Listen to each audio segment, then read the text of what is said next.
नमस्कार, स्वागत है आपका बात बेबाक में। आपके साथ मैं हूं अभिषेक कात्यायन। बिहार सरकार ने आज ऐतिहासिक कदम अपना बढ़ा दिया और वो कदम ये बढ़ा दिया कि जाति आधारित सर्वे की जो रिपोर्ट थी उस रिपोर्ट को आज बिहार सरकार ने सार्वजनिक कर दिया है। और इसके बाद से जाहिर तौर पर सियासत होनी थी और सियासत शुरू हो गई है।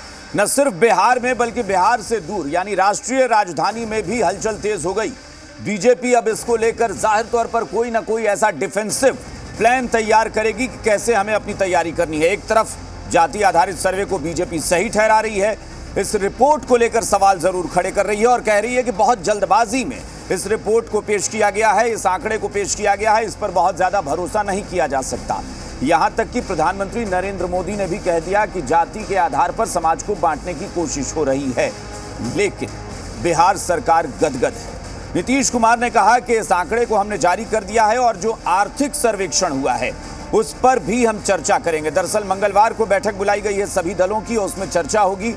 किस तरह की चर्चा होगी, आर्थिक आधार पर जो सर्वे है उसकी रिपोर्ट क्या है, ये अभी कुछ भी स्पष्ट नहीं है। लेकिन तेजस्वी यादव ने सोशल मीडिया के जरिए यह मैसेज जरूर दे दिया है कि अब ये जो आंकड़े सामने आए हैं इसके आधार पर ही आगे योजनाएं लागू की जाएंगी। सवाल सिर्फ एक है, जाति आधारित सर्वे हुआ, पक्ष विपक्ष जो भी है या विरोध और समर्थन जो भी है वो एक तरफ, सवाल सिर्फ एक कि क्या इस रिपोर्ट का, इस आंकड़े का वाकई में उस समाज को, उस तबके को फायदा होगा जिसके फायदे के लिए सरकार ने इस आंकड़े को जारी किया है।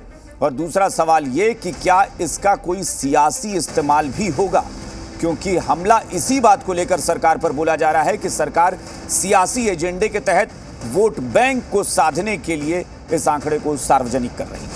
बयान सुनिए, उसके बाद चर्चा करें। सब कुछ का जो कराया गया, तो ये पूरा का पूरा करके जो भी रिजल्ट आया है, आप उसके बाद सबकी आर्थिक स्थिति एक परिवार का भी ले लिया गया, तो करके भी सब कुछ उसको भी कर रहा है, सबको जानकारी भी दे देगा और कुल मिला करके कल प्रेजेंट करवा देंगे एक एक जगह। कल के बारे के बाद धीरे धीरे आपको पता चलेगा। वो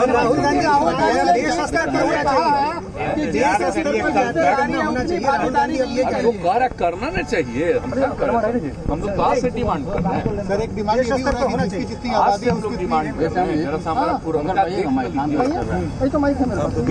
आप सब लोग जानते हैं कि आज जारी किया गया है जो साइंटिफिक आंकड़ा कास्ट बेस्ड सर्वे का। हम लोगों ने कम समय में, सरकार बनने के बाद ही कम समय में हम लोगों ने जानकारी इकट्ठा भी की है और आज ऐतिहासिक दिन पर जो है ऐतिहासिक काम जो है हम लोगों ने किया है, जारी भी किया है। और ये 2,83,00,000 परिवार जो बताया जा रहा है, तो ये 2,83,00,000 परिवार का आकार क्या इन्होंने मान रखा है? 8-10 रखा है, क्या रखा है, ये हमें कुछ समझ में नहीं आता है। दूसरी बात, ये केवल आंख में धूल झोंकने के लिए इनको तो 33 साल का रिपोर्ट कार्ड देना चाहिए। 15 साल लालू जी, 18 साल नीतीश जी। ये कोई एक पार्टी की मांग नहीं थी। मुझे प्रसन्नता है कि हमारे नेता नीतीश कुमार ने इसकी शुरुआत की, उन्होंने जोखिम उठाया, उनको इसके लिए प्रताड़ित भी किया गया और आज का दिन इतिहास में कर्पूरी ठाकुर, वीपी सिंह के बाद नीतीश कुमार को सैल्यूट करने का दिन है, जिन्होंने 63% जो बिहार की जनता है उसको न्याय दिलाने का काम किया है और ये लड़ाई बिहार तक नहीं होगी। जातीय जनगणना का पूरा रिपोर्ट आएगा, अध्ययन के बाद मैं बताऊंगा। बहुत कुछ नयापन तो नहीं है, जो अनुमान था वही अनुमान है। ये जो एक लगा रहे थे कि बड़ी चमत्कार, बड़ा बदलाव, अरे सबको जानकारी है जो आप बता रहे हैं वो लगभग डाटा आंकड़ा तो सबको पता है। हाँ, कुछ जब आएगा तो पिछड़ा का डिटेल एरिया वाइज तब पता चलेगा कि गणना का सच्चाई क्या है।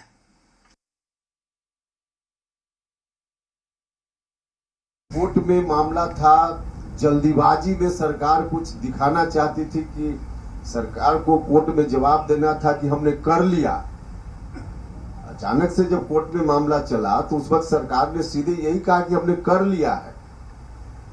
कर लिया है तो इस आनन फानन में जल्दीबाजी के कारण भी जैसे तैसे इस रिपोर्ट को बनाने का काम किया गया हो, यह भी आशंका है।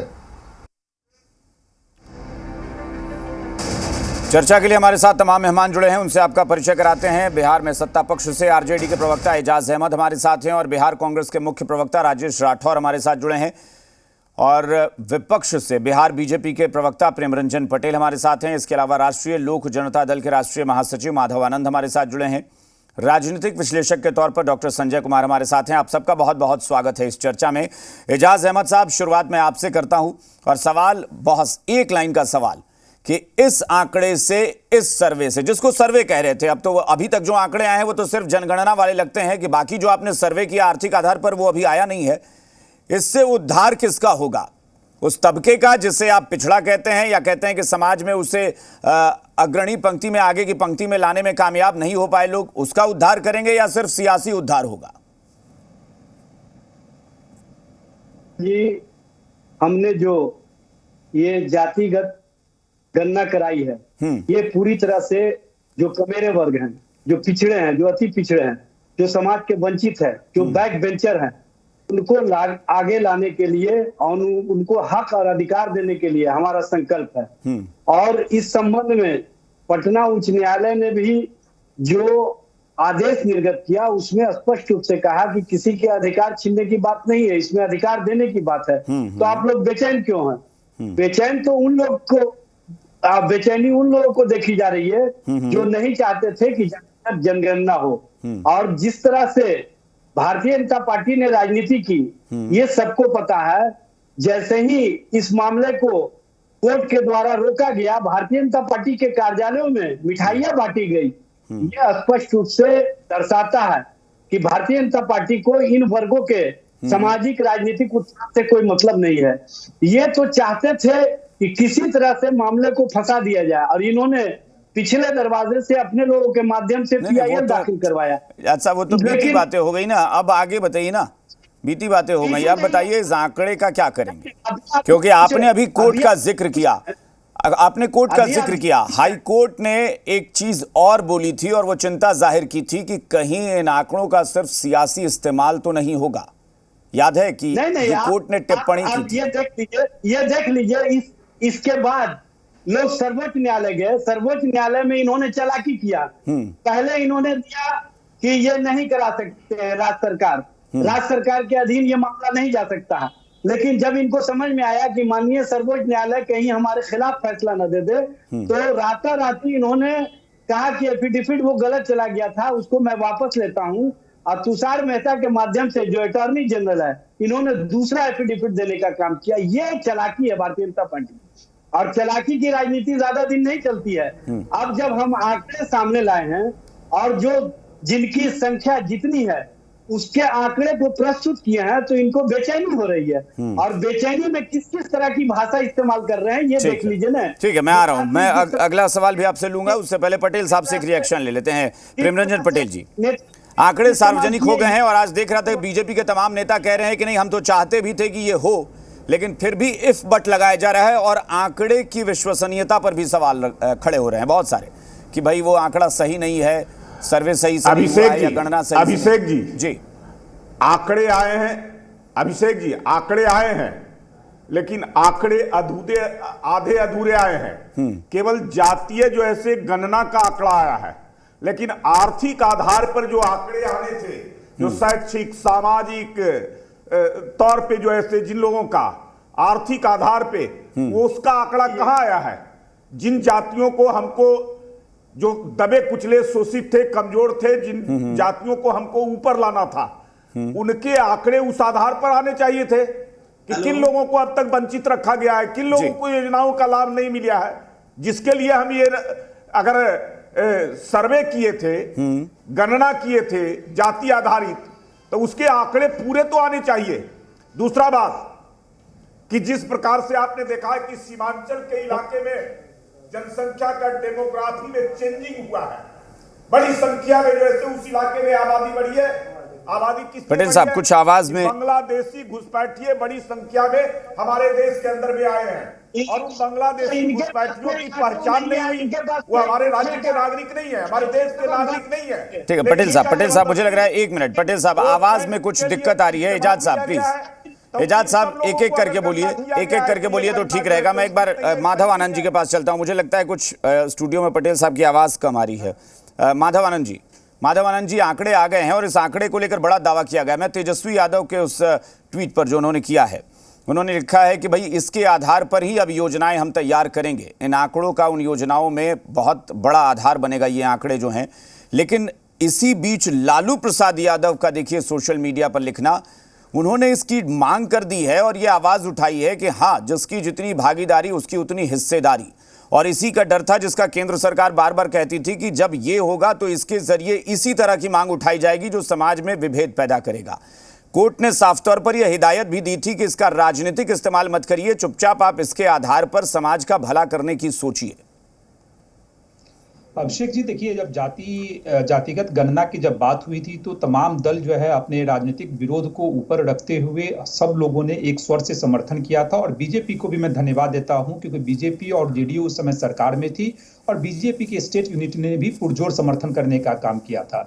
और आज जातिगत गणना का जो रिपोर्ट भी जैसो आया, अब देखिए सरकार की मंशा पे तो डाउट होता है क्योंकि बिहार के लोगों की जो जातीय गणना का रिपोर्ट आया उस पर शंका डाउट है। एक तो जल्दबाजी में लाया गया डेटा है, सुप्रीम कोर्ट में मामला चल रहा था, हाई कोर्ट में भी मामला जो है चल रहा था। और निश्चित रूप से जब सुप्रीम कोर्ट में सरकार गई तो वहां कहा कि हम लोग तो सब कुछ सर्वे करा चुके हैं, तो आखिर वैज्ञानिक तरीके से जुटाया हुआ डेटा किस आधार पे कहते हैं? क्योंकि जब ये रिपोर्ट आई है उसके बाद बहुत सारे लोगों का कॉल आया कि हम लोगों से तो पूछा भी नहीं गया कि आप किस जाति से हैं, आप आर्थिक शैक्षणिक और सामाजिक स्तर आपका कैसा है। तो हम लोगों ने यही कहा कि भाई कि डेटा जब आप एकत्रित किए हैं और साइंटिफिक डेटा आप कह रहे हैं तो मुझे कहीं ना कहीं इसमें डाउट हो रहा है। नहीं, आज तो अभी कुछ देर पहले हमने खबर भी चलाई थी कि ट्रांसजेंडर समुदाय को ही देख लीजिए, उनका आंकड़ा 800 कुछ बताया गया है पूरे बिहार में, जबकि उनका यह कहना है कि 2011 की गणना के मुताबिक 42,000 थी उनकी संख्या बिहार में। अभी 800 साढ़े 800 संख्या बताइए। तो जो आंकड़ा आया कहीं ना कहीं उस पर संशय पैदा होता है। और सरकार की मंशा भी देखिए, जब हम लोग की ये बात तय हुई थी कि जातिगत गणना होगी तो ये हुआ था कि आर्थिक सामाजिक और शैक्षणिक रूप से जो पिछड़े हैं पहले उसकी रिपोर्ट आएगी। सरकार ने बड़ी चालाकी से आज जातिगत गणना यानी जाति आधारित गणना का रिपोर्ट तो जारी कर दिया, लेकिन सामाजिक आर्थिक और शैक्षणिक आधार पे, क्योंकि जब वह रिपोर्ट आज जारी होता है तो निश्चित रूप से लालू यादव यानी लालू परिवार का 15 साल और नीतीश जी का 17-18 साल यानी 33 साल में आपने क्या SC ST और OBC के लिए किया उसका भी आकलन होता। आखिर लगातार तो इन लोगों ने दावा किया है ना कि भाई कि अंतिम पायदान में बैठे हुए व्यक्ति के लिए लोग लगातार काम कर रहे हैं। तो 33 साल में अगर EBC OBC SC ST का उत्थान नहीं हो पाया तो सरकार ने बड़ी चालाकी की। अब क्या कह रही है कि सर्वदलीय बैठक जैसे बुलाएंगे और उसमें डिस्कस करेंगे कि आर्थिक जो रिपोर्ट आई है उसका क्या स्टेटस है। क्यों भाई? तो किस चीज की जल्दबाजी थी? आप सारा रिपोर्ट एक साथ पेश कर देते। क्या जल्दबाजी थी कि आप सिर्फ जातिगत रिपोर्ट आपने पेश किया? तो सरकार तो निश्चित रूप से इस पर राजनीति ठीक है, मैं अगला सवाल भी सबसे एक एक करके लूंगा। अभी फिलहाल पहला रिएक्शन सबका। राठौर साहब, राहुल गांधी का भी मैं देख रहा था, राहुल गांधी ने लिखा, हालांकि आश्चर्य यह है कि कांग्रेस इस तरह के नारे के साथ कभी चली नहीं इससे पहले, राष्ट्रीय पार्टी में कहूं, कांग्रेस ही नहीं, बीजेपी या कांग्रेस, क्योंकि इनको पता होता है कि हर तबके को हर प्रदेश में हर इलाके में जाकर वोट मांगना है। राहुल गांधी कह रहे थे कि जिसकी जितनी भागीदारी उसको उतना हक मिले। इस पर ये तो क्षेत्रीय दलों की मांग रही है, ये राहुल गांधी का नारा कब से बन गया?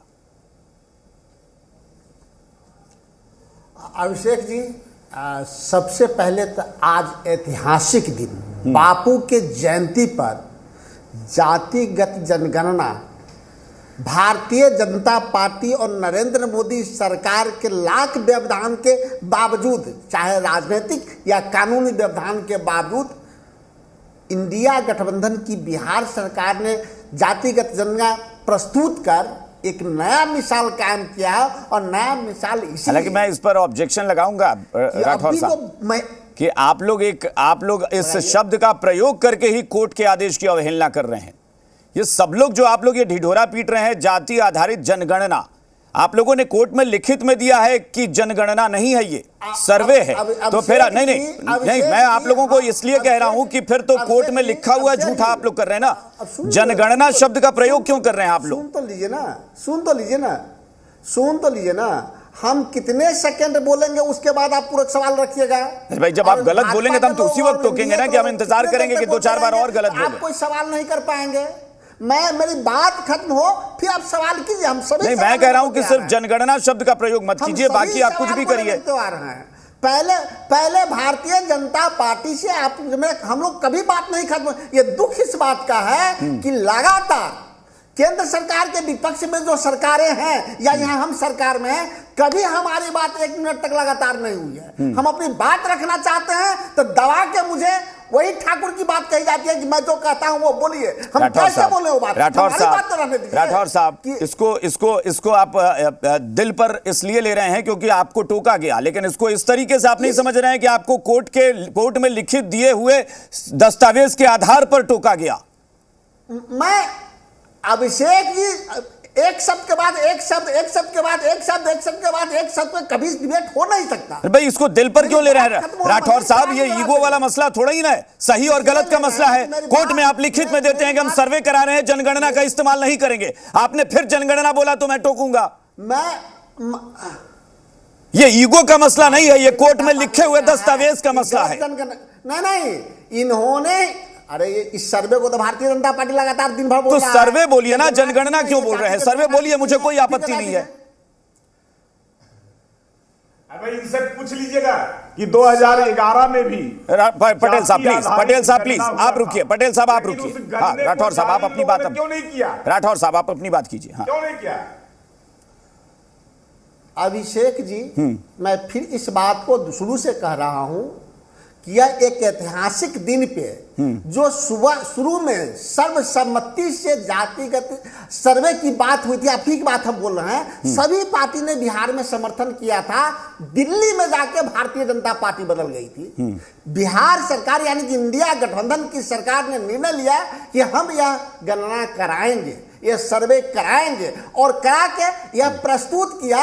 और प्रस्तुत करना यह देश को एक नया आईना दिखाया है कि जो महिला बिल आया था तो अभी प्रधानमंत्री सिर्फ इसलिए रोके हैं कि जातिगत जनगणना नहीं हुआ है, इसलिए 10-20 साल में महिला आरक्षण लागू होगा। अगर बिहार की तरह नरेंद्र मोदी सरकार संपूर्ण भारत में अपने खर्च पे इसी प्रकार के सर्वे करा लिया होता तो मुझे लगता है कि महिलाओं का लाभ होता है। दूसरा 2011 की बात ये कर रहे हैं जहां आर्थिक सामाजिक सर्वेक्षण हुआ था, लगातार राहुल गांधी जी सदन से लेकर बाहर तक बोल रहे हैं कि आप उसको जारी कीजिए, क्यों नहीं कर रहे हैं? तो अगर बिहार का जो यह सर्वे जारी हुआ है जातिगत जनगणना पे आधारित, अगर सत्य है, समाज के हित में है, तो हम नरेंद्र मोदी सरकार से मांग करते हैं कि संपूर्ण देश में इसी प्रकार से कराइए ताकि यह स्पष्ट हो कि आप क्या चाहते हैं।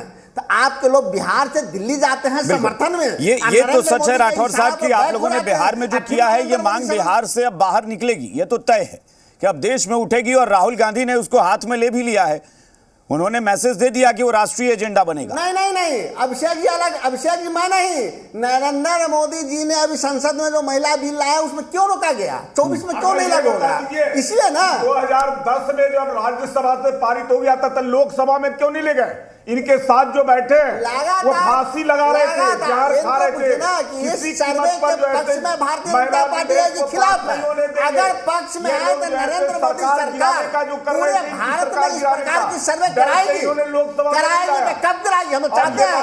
हम चाहते हैं कि नरेंद्र मोदी सरकार यह सर्वे भारत में कराए और लोकसभा चुनाव से पहले देश में प्रस्तुत करे कि किन राज्यों में कैसी स्थिति किन कास्ट का है। सरकार थी। अच्छा पटेल साहब, मुझे सिर्फ आपसे पटेल साहब एक मिनट राठौर साहब एक मिनट राठौर साहब पटेल साहब, मेरा सिर्फ एक सवाल है आपसे। अगर आप वाकई में आप इसके समर्थन में हैं, मुझे समझ में नहीं आ रहा है कि फिर आप लोग इफ बट क्यों कर रहे हैं? आपको आपत्ति क्यों हो रही है? पटेल साहब, आप लोग एक तरफ कहते हैं कि हम समर्थन में हैं, उसके बाद फिर कोई ना कोई आप कारण बताकर नाराजगी भी जताते हैं, क्यों? कहाँ इबट कर रहे हैं हम? ये बताइए, इबट कहाँ कर रहे हैं? मैं तो कह रहा हूँ कि सही तरीके से गणना होनी चाहिए और गणना जिसके लिए कराया गया है आर्थिक, सामाजिक, शैक्षिक आधार को मान करके वैसे दबे एक मिनट राठौर साहब, एक मिनट वो बोलने धारा में जोड़ने के के लिए आखिर उनका कहा गया इस गणना में, उनकी स्थितियों का आकलन क्यों नहीं? चलिए, मैं एक बार क्यों नहीं हुआ?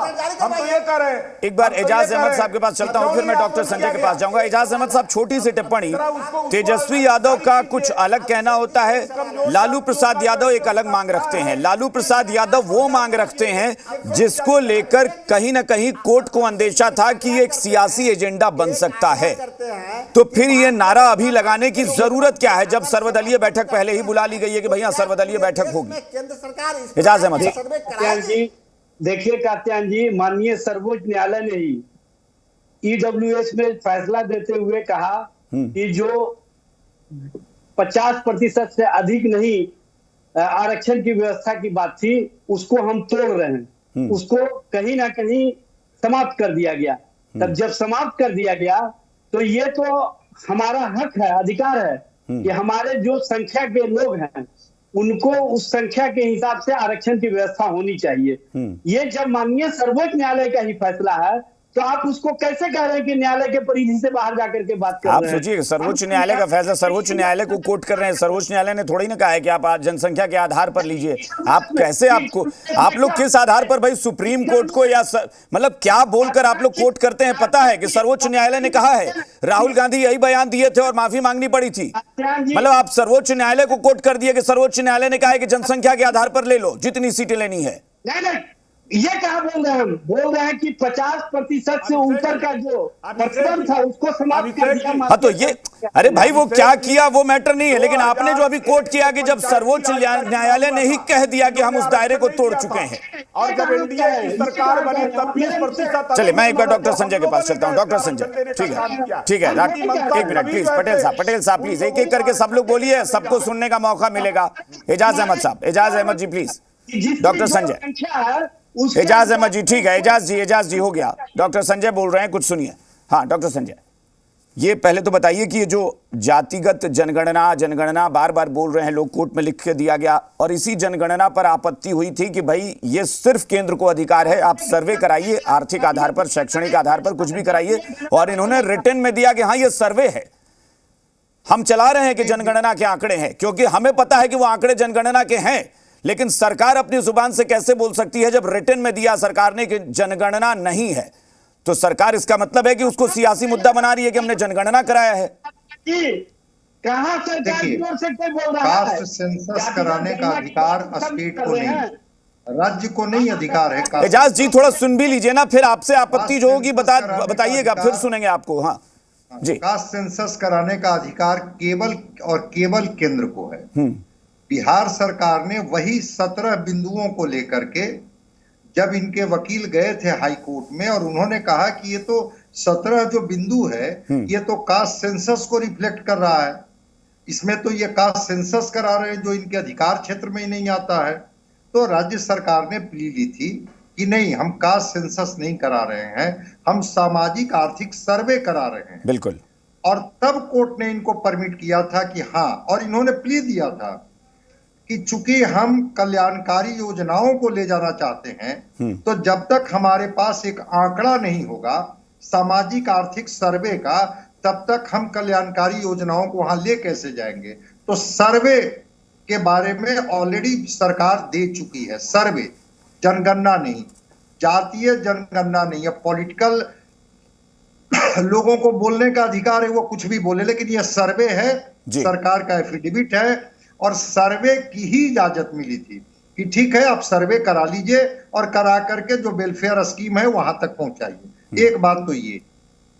दूसरी बात जो आज बहस का विषय है हम लोगों को, ठीक है, जो भी आपने सर्वे के लिए ही या डेटा के लिए ही जो आपने आंकड़े प्रकाशित किए हैं, 13 करोड़ आप बता रहे हैं कि आबादी है।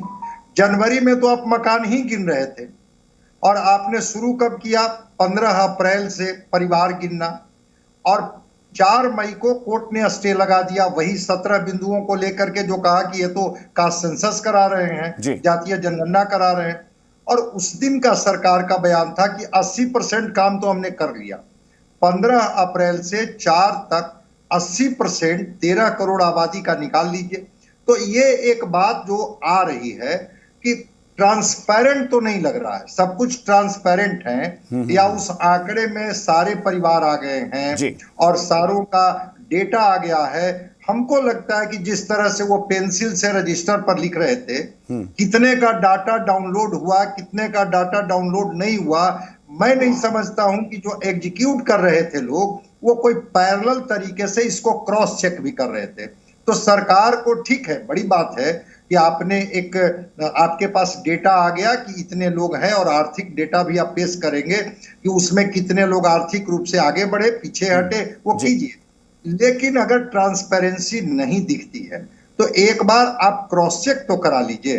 अभी कह रहे थे ना कुछ लोग कि भाई जब विधानसभा वाइज, लोकसभा वाइज जब उसके आंकड़े निकलेंगे तो उससे तो ट्रांसपेरेंट चीजें हो जाएंगी कि क्या ये जो आंकड़े हैं वो आंकड़ा वास्तविकता के करीब है या आंकड़ा जो है वो अनुमान के आधार पर, कुछ आंकड़े सही हैं, कुछ आंकड़े मैनिपुलेटेड हैं, कुछ आंकड़े ये हैं। तो एक तो सरकार से उम्मीद, चूंकि सरकार मुखिया है और सरकार जनता को भरोसा दिला सकती है कि जो आंकड़े मैंने इकट्ठा कराया है वो आंकड़ा बिल्कुल सत्य है और आपको इस पर भरोसा करनी चाहिए।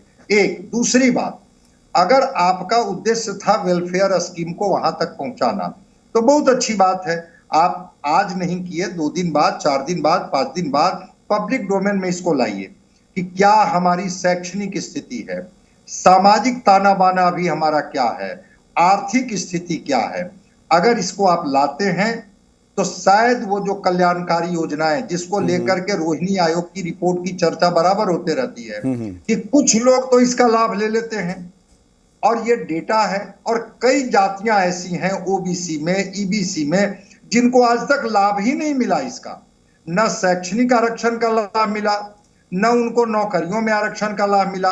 तो मैं तो कहूंगा कि सरकार ट्रांसपेरेंट हो कि जो आर्थिक तौर पर पिछड़ गए, सामाजिक तौर पर पिछड़ गए, और अगर आपका उद्देश्य बहुत पवित्र है तो ये मिलना चाहिए बिहार को, बिहार के सारे लोगों तक आपकी योजनाएं जानी चाहिए। और जो योजनाओं से वंचित रह जा रहे थे और बीच में योजनाओं का लाभ कोई और ले रहा था, आप ट्रांसपेरेंट कर दीजिए कि नहीं, हम उन योजनाओं को वहां तक ले जाएंगे। राजनीति एक अलग पार्ट है, लेकिन अगर आपका पायस उद्देश्य है कि हम कल्याणकारी योजनाओं को अंतिम व्यक्ति तक भी ले जाएंगे ताकि इस राज्य की संपदा पर, राज्य के संसाधन पर उस अंतिम व्यक्ति का भी हक है जो आजादी के इतने दिनों के बाद भी अभी तक उससे वंचित रह गया है, मैं उसकी सराहना करूंगा। लेकिन अगर ट्रांसपेरेंसी नहीं रहेगी, फिर वो कुछ लोगों के इर्द गिर्द ही सिमट करके रह जाएगा, तो फिर आप आंकड़े जुटा करके फिर तो वही चीजें वहीं की वहीं ठहर जाएगी, क्योंकि वो राजनीतिक एजेंडा फिर लगने लगेगा। एक बार मैं फिर से चलता हूं माधव आनंद जी के पास। माधव जी, क्योंकि देखिए सर्वे हो चुका है, आंकड़े पेश हो चुके हैं, अब आर्थिक और शैक्षणिक आधार पर क्या कुछ आएगा ये अभी इंतजार हम लोग कर रहे हैं। लेकिन इसको लेकर जो एक चुनावी मुद्दा बनाने की बात हो रही है और जाहिर तौर पर केंद्र सरकार पर या कहें कि आपके गठबंधन पर एक भारी दबाव बन गया है, क्योंकि इस तरह की जो के मामले होते हैं, इस तरह की जो मांग होती है वो रुकती नहीं है। अन्य प्रदेशों के साथ वो अब दिल्ली तक पहुंच गई है। क्या करेंगे? आपके लिए कितनी बड़ी चुनौती हो सकती है ये? देखिए, निश्चित रूप से ये तो सरकार की मंशा तो पता चल ही रही है कि सरकार इसका जैसे राजनीतिक लाभ उठाना चाह रही है। लेकिन मुझे लगता है बिहार की जनता जैसे बहुत ही समझदार है।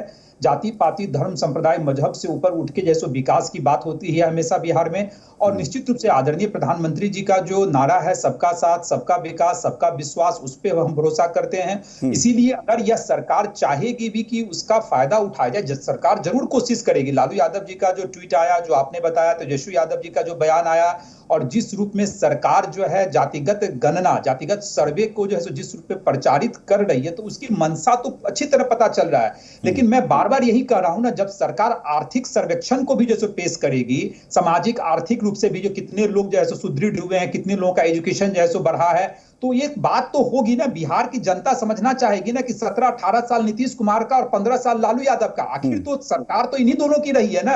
तो ये जनता तो समझेगी ना, आखिर 33 साल में भी अगर ये लोग नहीं पहुंच पाए हैं उस रूप में, तो सरकार तो सिर्फ जैसे वो कर रही है, एक तरह से उसको जैसे बुनाने की कोशिश करिए। सरकार को नीति निर्धारण की कोई जरूरत ही नहीं है, सरकार चाहती है कि गोलबंदी जैसे करे। तो मुझे लगता है सरकार जरूर कोशिश कर रही है, और कोई भी सरकार, मुझे लगता है कि सरकार ने सर्वे का निर्णय भी है कहीं ना कहीं राजनीतिक राजनीतिक दृष्टिकोण से इसे लिया है, ऑल्दो हम लोगों ने सब लोगों ने समर्थन किया है, लेकिन यह निश्चित रूप से नहीं, अगर उस सर्वे से वाकई में जैसा कि कह रहे हैं तेजस्वी यादव की जो स्कीम्स बनेंगी, जो योजनाएं बनेंगी, उनको धरातल पर उतारने में मदद मिलेगी कि हाँ किसके लिए हमें कितना करना है, यहां तक सब कुछ ठीक लग रहा है। लेकिन मैं बार बार कहता हूं, और इससे पहले भी जब सर्वे की चर्चा हो रही थी, हम लोगों ने 10 डिबेट किया होगा, सारे पैनलिस्ट जो हैं वो कभी ना कभी बैठे होंगे उस डिबेट में।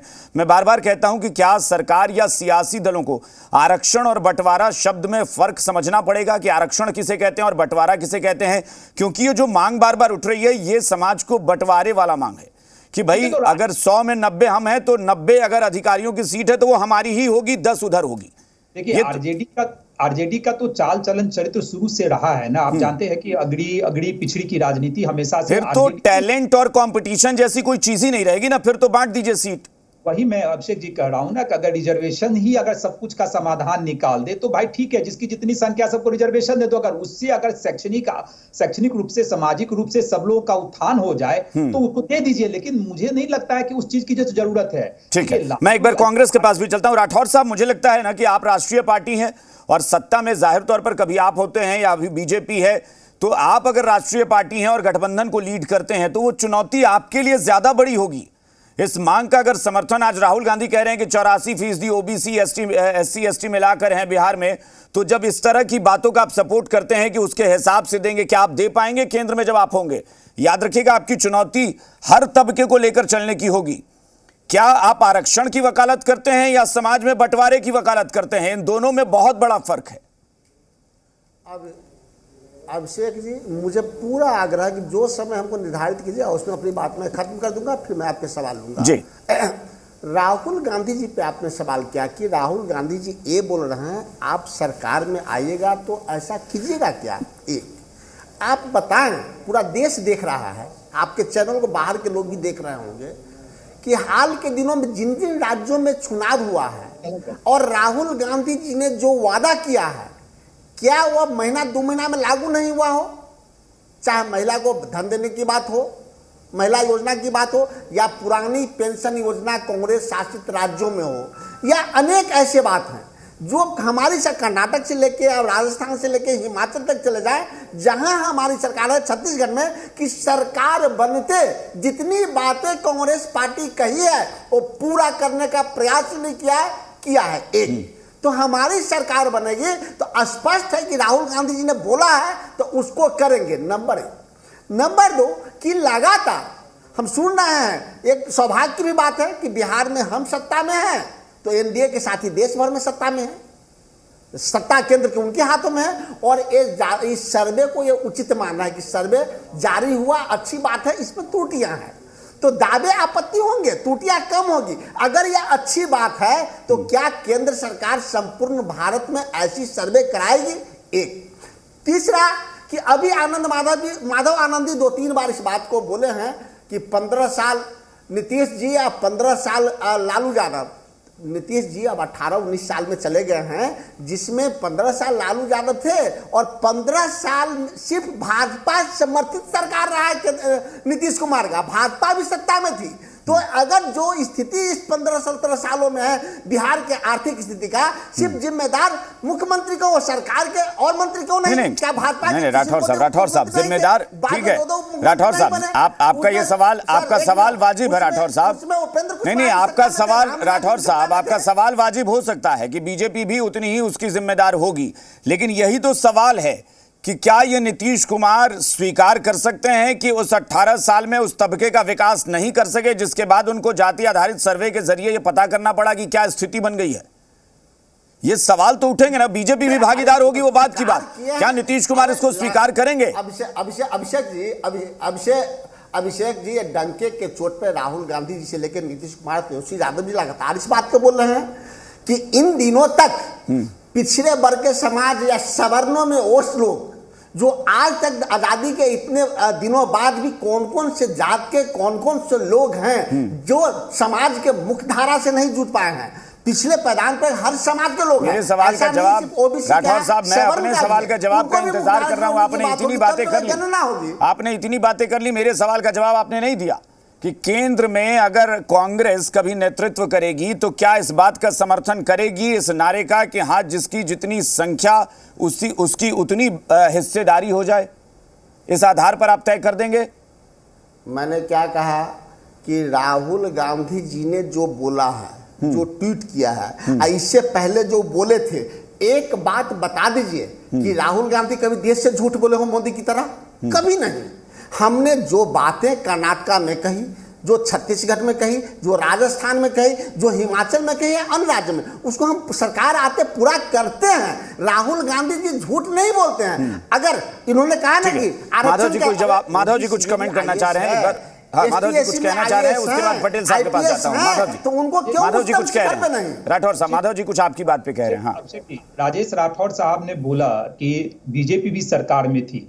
आदरणीय मोदी जी की सरकार कहलाती है। जब मोदी जी कुछ निर्णय लेते हैं तो वहां मंत्रिमंडल का नहीं होता, वह मोदी जी का क्रिटिसाइज करते हैं, चाहे वो कांग्रेस के लोग हों, चाहे इंडिया गठबंधन वाले जितने तमाम दल हो।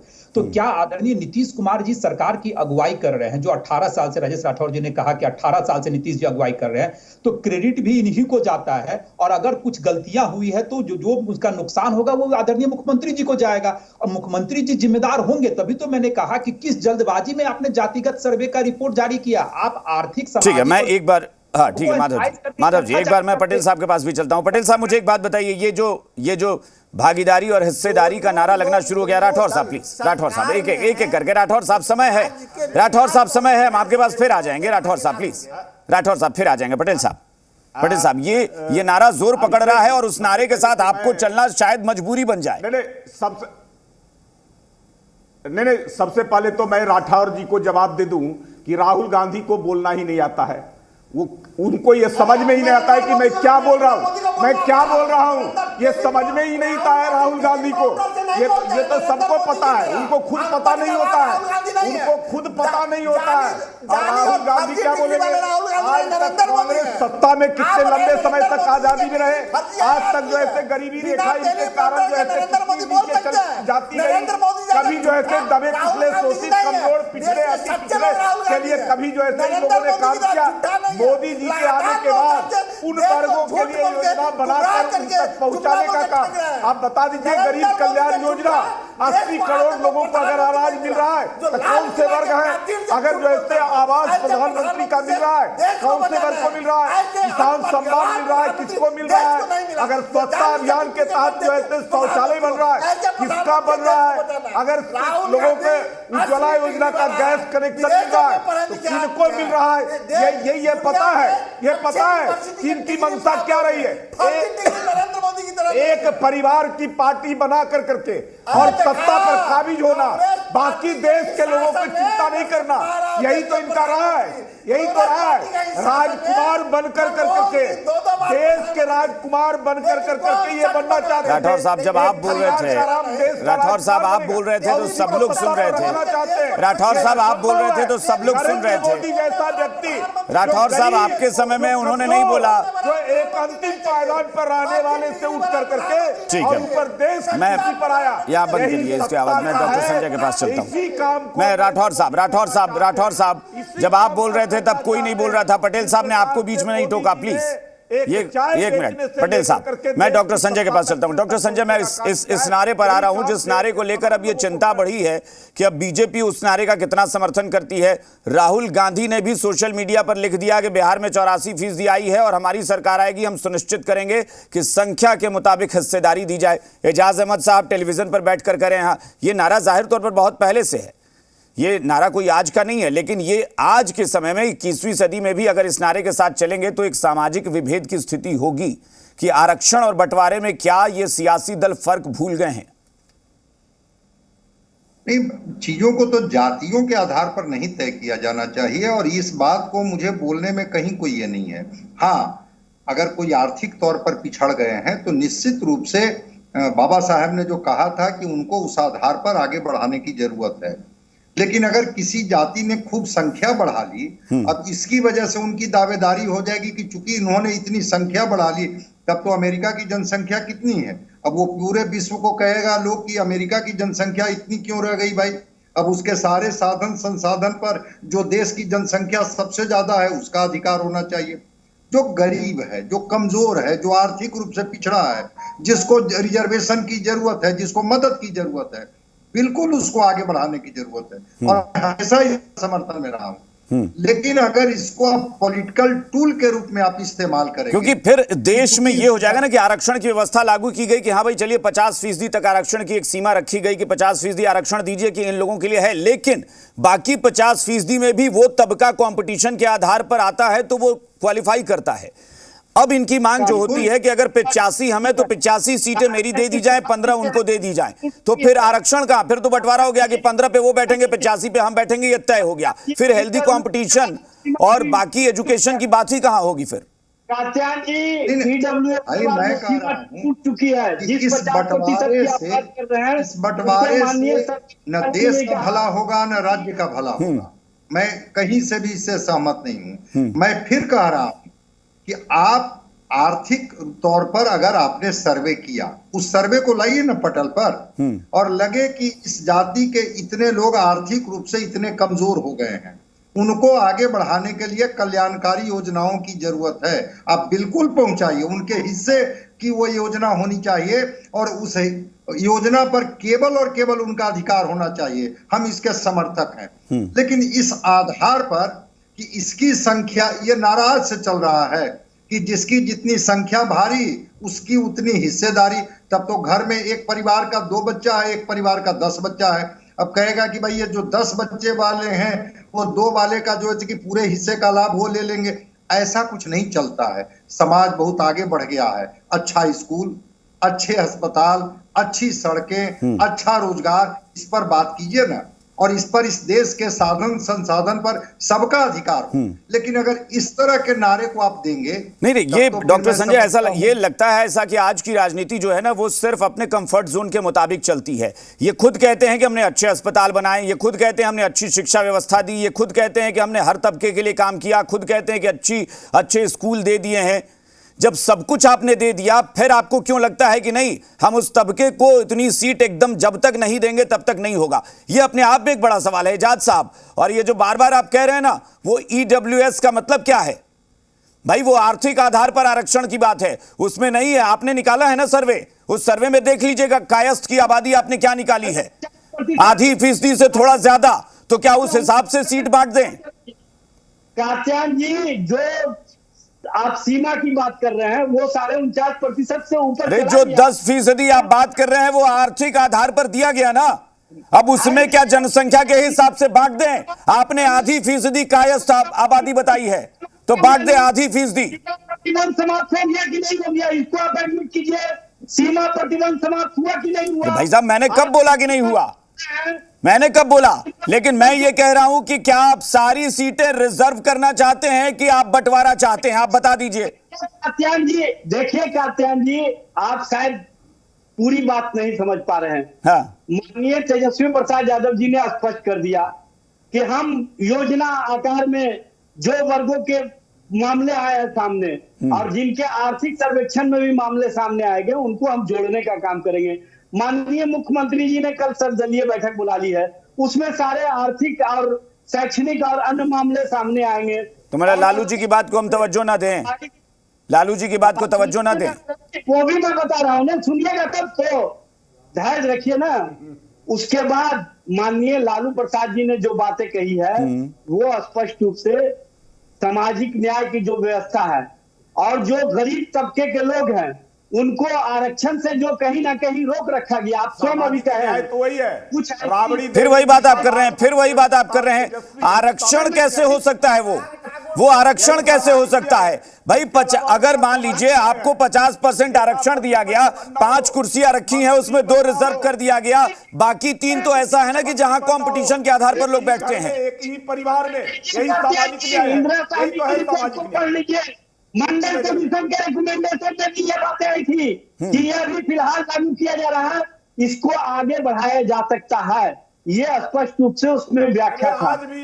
आप लोग उस मामले में दूसरी दिशा की ओर जो कहना चाहते हैं, ये सरकार में उसने 70% से ज्यादा लगभग एक दर्जन जो ऐसे विभाग। अब पुरानी बातों में एजाज साहब, पुरानी बातों में जाएंगे तो बहुत सारी बातें खुलेंगी, बहुत परत दर परत चीजें निकलेंगी। अब आप मंडल कमीशन पर जाएंगे तो बाबा साहेब की बात भी निकलेगी कि आरक्षण की व्यवस्था 10 साल के लिए लागू की गई है, क्यों नहीं कर पाए आप 10 साल में। एजाज साहब, इतिहास को मत कुरेदिए, परत दर परत खोलेंगे तो बहुत सारी बातें बाबा साहेब की ही बात निकल जाएगी, जिनका नाम ले लेकर आप लोग ढिढोरा पीटते हैं। बाबा साहेब ने 10 साल के लिए कहा था, आप क्यों नहीं कर पाए 60-70 साल में। मैं कोई भी पॉलिटिकल पार्टी हो, सबकी बात करता हूं। आरक्षण को आपने लॉलीपॉप बनाकर इस्तेमाल किया, आपने सही तरीके से उस तबके का विकास नहीं किया, यह आपकी कमी थी। अरे भाई, आपकी भी मंशा, मैं सबकी मंशा पर सवाल उठा रहा हूं।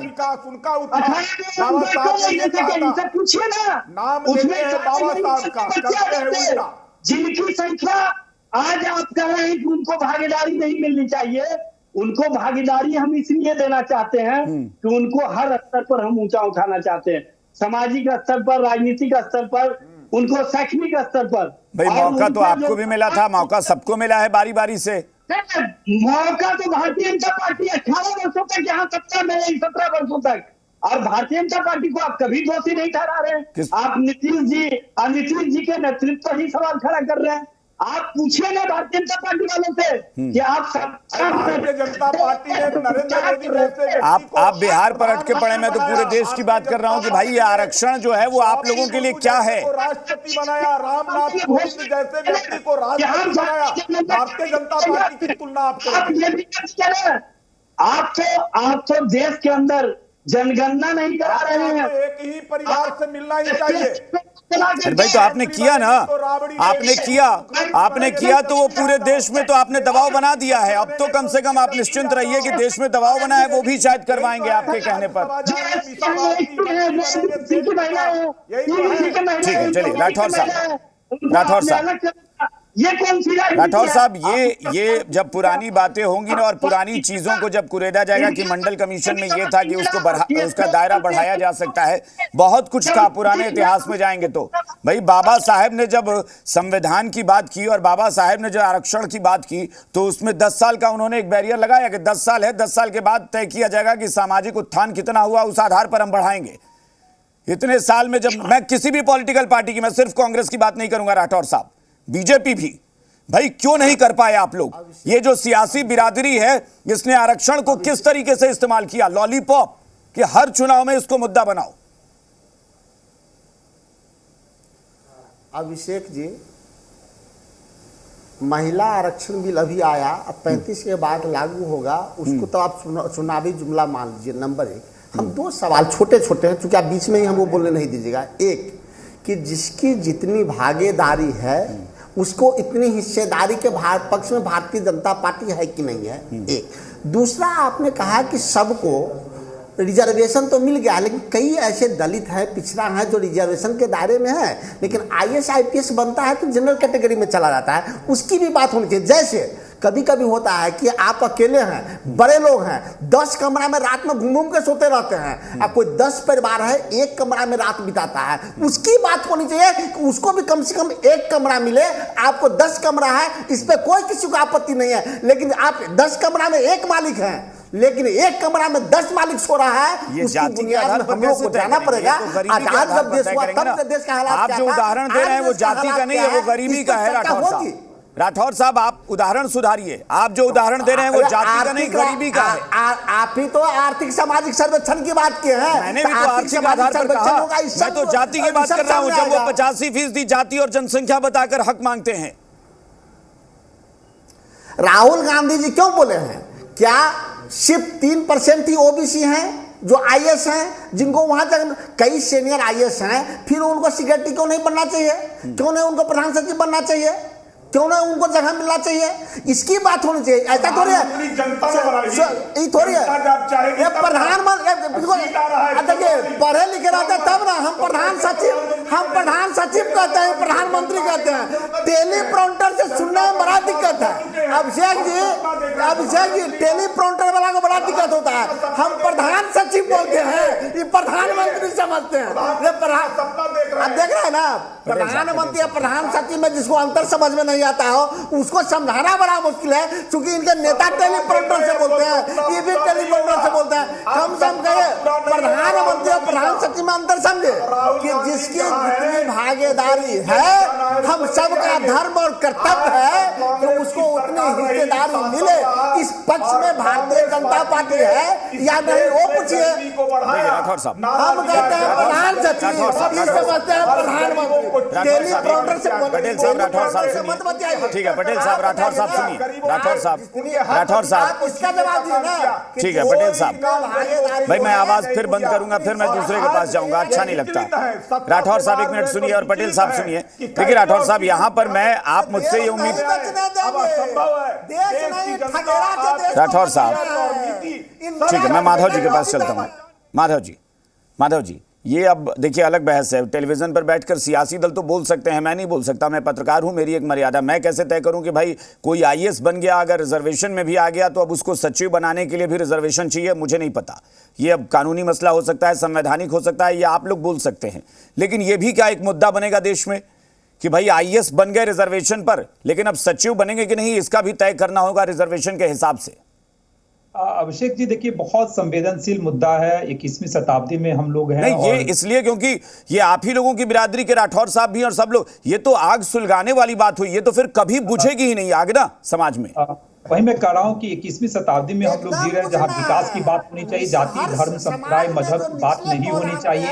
इस तरह की अगर राजनीतिक लाभ लेने के लिए इस तरह, भाई प्लीज बंद करिए स्टूडियो की आवाज। राठौर साहब ये बहुत गलत बात है। ये कुछ लोगों की आदत होती है कि आप मुझे बोलने नहीं देते, अपना दुखड़ा सुना के सबसे ज्यादा आप ही बोल जाते हैं। राठौर साहब प्लीज।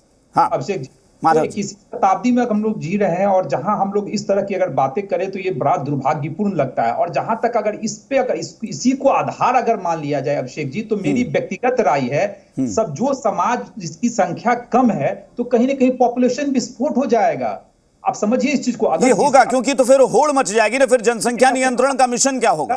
जिस तरह राजेश राठौर साहब चाहे आरजेडी के लोग बोल रहे हैं, मेरी अपनी व्यक्तिगत राय, मैं अगेन कर रहा हूं, मेरी अपनी व्यक्तिगत राय है, अगर उसी को पैमाना मान लिया जाए तो जिस जाति की आबादी कम है, कहीं ना कहीं उस जाति के मन में तो बैठेगा मैं कहां हूं आज के डेट में, मेरी आबादी कुछ नहीं है, तो कहीं ना कहीं जनसंख्या विस्फोट होगा। एक तरफ जनसंख्या को नियंत्रण करने के लिए पूरा वर्ल्ड चिंतित है और खासकर भारत तो बहुत ज्यादा चिंतित है कि पॉपुलेशन को कैसे कंट्रोल किया जाए। तो मुझे लगता है कि अगर किसी भी राजनीतिक दल के प्रवक्ता को सोच समझ के बात करनी चाहिए, जहां जिस कारणों से जो है सो जातिगत सर्वे करवाया गया है। नहीं तो सियासी दल सोचकार है माधव जी, आप बोल रहे हैं, लेकिन सोचने को तैयार कौन है भाई? ये तो साफ तौर पर मैसेज है ना कि भाई जो जिसके यहाँ जनसंख्या कम है वो ये सोचेगा कि भाई अगर ज्यादा हिस्सेदारी चाहिए, ज्यादा नौकरी चाहिए, ज्यादा सरकारी सुविधाएं चाहिए, तो 2 4 10 बच्चे और पैदा करते हैं, बढ़ाते हैं जनसंख्या।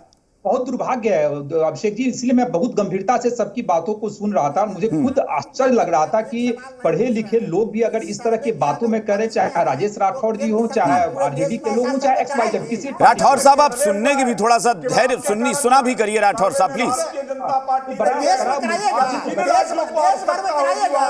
चलिए ठीक है, मैं डॉक्टर संजय के पास चलता हूँ।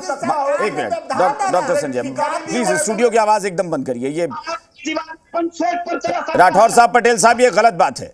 डॉक्टर संजय मैं सिर्फ इतना कह रहा हूं कि भाई आप करिए सब, जैसे आपने भी कहा कि सर्वे करिए, इससे तमाम सामाजिक जो बिरादरी है उसका उत्थान करिए, सब पर सहमति। लेकिन ये जो एक एक पॉइंट ले लेकर बहस हो रही है, क्या आपको लगता है कि ये आग कहीं ठंडी होती नजर आ रही है या फिर से उसको भड़काने की और कोशिश होती है? हर बार जब भी इस तरह की बहस होती है वो आग और भड़काने की कोशिश। अब ये कहा जा रहा है कि भाई रिजर्वेशन में लोग आईएएस बन जाते हैं लेकिन सचिव क्यों नहीं बने? तो ठीक है, नौकरी में प्रमोशन के लिए भी तो है ना प्रावधान। बिल्कुल। अब जिस समय वो आईएएस क्वालिफाई किए होंगे, जिन सचिवों की बात या प्रिंसिपल सेक्रेटरी की बात की जा रही है, तो वो तो टेन्योर अब उनका आ गया होगा, उसी समय वो प्रोविजन कर देते कि हाँ ठीक है, नौकरियों में भी आपको प्रमोशन मिलेगा। एक पार्ट इस पर हम लोग अलग से बात कर लेंगे, क्योंकि ये टेक्निकल इशू है और मैं इसको एक्सप्लेन कर दूंगा। अभी जो एक मुद्दा चल रहा है, जो बड़ा गंभीर विषय है, वो विषय ये है, आर्थिक तौर पर कोई व्यक्ति पिछड़ गया है, चाहे वो किसी जाति का हो, ठीक है, उसको मदद मिलनी चाहिए। सामाजिक तौर पर, शैक्षणिक तौर पर कोई पिछड़ गया हो, उसको मदद मिलने की बात है। आपकी ज्योग्राफी तो सीमित है ना, जितनी ज्योग्राफी है, जो आपकी चौहद्दी है, जो एरिया है, चाहे वो देश का मामला हो, चाहे बिहार का मामला हो, पर कैपिटा इनकम में आप कहाँ खड़े हैं? और उसमें आप अगर इसको आधार बनाइएगा कि अगर राजनीतिक ताकत आपको चाहिए तो आपको संख्या बढ़ानी होगी, तो डेमोक्रेसी में अगर इस तरह की चीजें, चाइना जैसा कंट्री जिसने बिल्कुल नियंत्रित कर लिया, वन चाइल्ड रूल पर चला गया, जापान जैसा देश जो 6 करोड़ 7 करोड़ आबादी का देश वन चाइल्ड रूल पर चला गया, और आप कह रहे हैं कि जिसकी जितनी भागीदारी, हिस्सेदारी, उसकी उतनी भागीदारी, ये बात तो हमको समझ में नहीं आती है। आप अगर कोई भी जाति के लोग, अनुसूचित जाति हों, जनजाति हों, ईबीसी हों, ओबीसी हों, कोई जाति के लोग हों, अगड़ी जाति के लोग हों, पिछड़ी जाति के लोग हों, आर्थिक तौर पर देखिए ना कि क्या वो ठहरे हुए हैं। मैं तो चाह रहा था कि पहले वही सर्वे आता, बिल्कुल, कि ताकि चीजें स्पष्ट हो जाती कि क्या ठहरे हुए हैं। और अगर किसी जाति में जन्म ले लिया और उसके बाद भी वो आर्थिक रूप से पिछड़ गया, डॉक्टर संजय कंक्लूड करिए, हमारे पास वक्त नहीं है, शैक्षणिक रूप से पिछड़ गया, तो क्या इस नाम पर कि वो उस जाति में है इसलिए उसको वो सुविधा नहीं मिलेगी? बिल्कुल। और चूंकि ये आर्थिक रूप से संबल भी है, मजबूत भी है, आगे भी है, लेकिन चूंकि इस जाति में वो पैदा लिया है, डॉक्टर संजय, उसकी संख्या अधिक है, इसलिए उसका लाभ उसको मिलेगा। मैं इस तर्क से कहीं से भी बिल्कुल, चलिए, लेकिन ये लड़ाई तो छिड़ गई है, अब देखना है कि लड़ाई रुकेगी कहां, क्योंकि ये दबाव है, दूसरे सियासी दलों पर भी जाहिर तौर पर दबाव बनेगा, और वो अब केंद्र में अगर राहुल गांधी मुद्दा उठा रहे हैं तो शायद बीजेपी भी इसको छोड़ने की स्थिति में नहीं होगी। बहुत बहुत शुक्रिया आप सबका फिलहाल इस चर्चा में शामिल होने के लिए। बात बेबाक में इतना ही। बने रहिए जी बिहार झारखंड के साथ।